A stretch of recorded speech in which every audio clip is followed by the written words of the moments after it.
আকাশবাণী কলকাতা। স্থানীয় সংবাদ পড়ছি নমামি বসু রুদ্র। মহারাষ্ট্র ঝাড়খণ্ড বিধানসভা নির্বাচনে ভোট গণনার সঙ্গেই এ রাজ্যে ৬টি বিধানসভা আসনের উপনির্বাচনে আজ ভোট গণনা করা হচ্ছে। ইতিমধ্যে ফলাফল বেশ খানিকটা স্পষ্ট। সিতাই, মাদারিহাট, নৈহাটি, হাড়োয়া, তালডাংরা ও মেদিনীপুর এই ৬টি আসনেই শাসক তৃণমূল কংগ্রেস তাদের আধিপত্য কায়েম রেখেছে। ইতিমধ্যেই তারা জয়লাভ করেছে ৩টি আসনে। কোচবিহারের সিতাইয়ে তৃণমূল কংগ্রেস প্রার্থী সঙ্গীতা রায় বাসুনিয়া ১,৩০,১৫৬ ভোটে জয়ী হয়েছেন। তার নিকটতম প্রতিদ্বন্দ্বী বিজেপির দীপক কুমার রায় পেয়েছেন ৩৫,২১৭ ভোট। সঙ্গীতার প্রাপ্ত ভোট সংখ্যা ১,৬৫,০০০ কিছু বেশি। অন্যদিকে কংগ্রেস প্রার্থী পেয়েছেন ৯,১৭৭ এবং বাম প্রার্থী পেয়েছেন ৩,৩১৯টি ভোট। এই কেন্দ্রে মোট ৭ জন প্রার্থী প্রতিদ্বন্দ্বিতার আসরে ছিলেন। তৃণমূল কংগ্রেসের জয় নিশ্চিত হওয়ার পরই উল্লাসে মাতেন দলীয় কর্মীরা। একে উন্নয়নের জয় বলে উল্লেখ করেছেন সঙ্গীতা। তার দাবি, মহিলাদের জন্যই এত বড় ব্যবধানে জয়লাভ সম্ভব হয়েছে। আলিপুরদুয়ারের মাদারিহাটে তৃণমূল কংগ্রেসের জয়প্রকাশ টোপ্পো জিতে গেছেন ২৮,০০০-এর বেশি ভোটে। তার নিকটতম প্রতিদ্বন্দ্বী বিজেপির রাহুল লোহারকে হারিয়ে দেন তিনি। ২০১৬ এবং ২০২১ বিধানসভা নির্বাচনে আসনটি বিজেপির দখলে ছিল। বিধায়ক মনোজ টিগ্গা সাংসদ হিসেবে জয়ী হওয়ায় এবারে উপনির্বাচনে তাদের হাত থেকে আসনটি ছিনিয়ে নিল তৃণমূল কংগ্রেস। তবে ২০২৬-এর নির্বাচনে এর কোনো প্রভাব পড়বে না বলে মনোজ টিগ্গা মত প্রকাশ করেছেন। দেখুন, নিশ্চিতভাবে সেটা গ্রহণ করেছে, সেটা হয়তো এই উপনির্বাচনে সে প্রভাবটা পড়লো না, কিন্তু আমরা মনে করি নিশ্চিতভাবে যে দুর্নীতি আছে, যে আরজিকরের ঘটনা আছে, ফালাকাটার ঘটনা আছে, কুমারগ্রামের ঘটনা আছে, জয়গার্সের ঘটনা, নিশ্চিতভাবে 2026-এর প্রভাবটা পড়বে এবং পরিবর্তনের ভোট হবে 2026-এ। উত্তর চব্বিশ পরগনার ফলাফল নিয়ে আমাদের জেলা সংবাদদাতার একটি প্রতিবেদন। উত্তর চব্বিশ পরগনা জেলার 2 আসন নৈহাটি ও হাড়োয়া উপনির্বাচন দেখা গেল সবুজ ঝড়। নৈহাটি বিধানসভা আসনে তৃণমূল কংগ্রেস প্রার্থী সনদ দে তার নিকটতম প্রতিদ্বন্দ্বী বিজেপি রূপক মিত্রকে ৪৯,২৭৭ ভোটে হারিয়ে দিয়েছেন।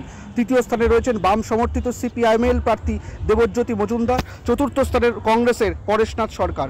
হাড়োয়া বিধানসভা আসনে চতুর্দশ রাউন্ডের গণনা শেষে তৃণমূল কংগ্রেস প্রার্থী রবিউল ইসলাম নিকটতম প্রতিদ্বন্দ্বী আইএসএফের পিয়ারুল ইসলামের থেকে ১,৩১,৩৮৮ ভোটে এগিয়ে রয়েছেন। তৃতীয় স্থানে রয়েছেন বিজেপি প্রার্থী বিমল দাস। সকালে ভোট বাক্স খোলার সঙ্গে সঙ্গেই এগিয়ে যায় তৃণমূল কংগ্রেস প্রার্থীরা।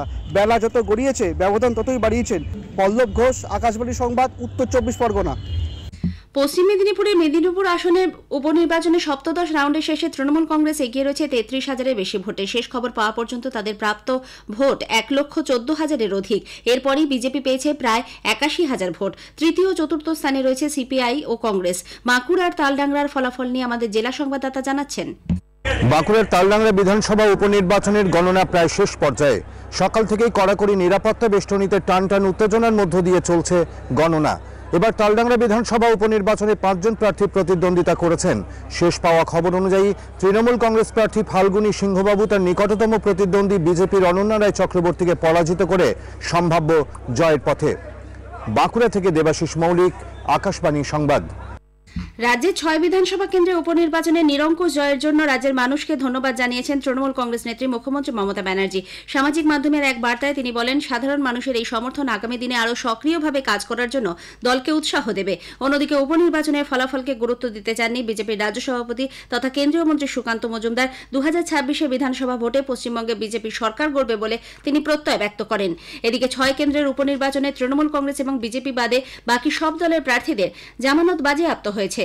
মহারাষ্ট্র ও ঝাড়খণ্ড বিধানসভা নির্বাচনেও ভোট গণনায় এগিয়ে চলছে। মহারাষ্ট্রে এনডিএ জোট বিপুল জয়ের পথে, অন্যদিকে ঝাড়খণ্ডে অনেকটা এগিয়ে রয়েছে আইএনডিআইএ জোট। লাল পাহাড়ির দেশ ছেড়ে অন্য জগতে পাড়ি দিলেন কবি অরুণ চক্রবর্তী। গত রাতে চুঁচুড়া বাড়িতে হৃদরোগে আক্রান্ত হয়ে শেষ নিঃশ্বাস ত্যাগ করেন তিনি। বয়স হয়েছিল ৭৮ বছর। আজ তাঁর মরদেহ জনগণের শ্রদ্ধা জ্ঞাপনের জন্য সকাল 10:30 থেকে চুঁচুড়া রবীন্দ্র ভবনের সামনে মুক্ত মঞ্চে শায়িত রাখা হয়। এই মুহূর্তে তার দেহ নিয়ে যাওয়া হয়েছে শ্যামবাবু ঘাট শ্মশানে। সেখানেই হচ্ছে শেষকৃত্য। কবি কণ্ঠে তাঁরই কবিতার একাংশ। কথা বলা শেষ বাহিরেই, এবার গোপনে কথা হয়। ঘরে কে এসেছিল, সে কি সুধাময়? সব শূন্যত অক্ষম জানি পূরণে। বুকের বাগানে ফুল তছনছ নিদারুণ। আমরণ সুখ জ্যোৎস্নায় আছে টাঙানো। ভুল গৌরবে সে কথা কখনো মানি নেই। শত সংলাপ বয়ে যায় শুধু বাহিরেই। গোপন কথাটি আড়ালে গোপন জমা হয়। ঘরে কে এসেছিল, সে কি সুধাময়? প্রধানমন্ত্রী নরেন্দ্র মোদী আগামীকাল আকাশবাণীতে মন কি বাত অনুষ্ঠানে তাঁর চিন্তাভাবনা দেশ বিদেশের মানুষের সঙ্গে ভাগ করে নেবেন। এটি হবে এই অনুষ্ঠানের 116তম পর্ব। আগামীকাল বেলা 11টা থেকে আকাশবাণী ও দূরদর্শনের সমস্ত চ্যানেলে শোনা যাবে প্রধানমন্ত্রীর মন কি বাত। স্থানীয় সংবাদ শেষ হলো।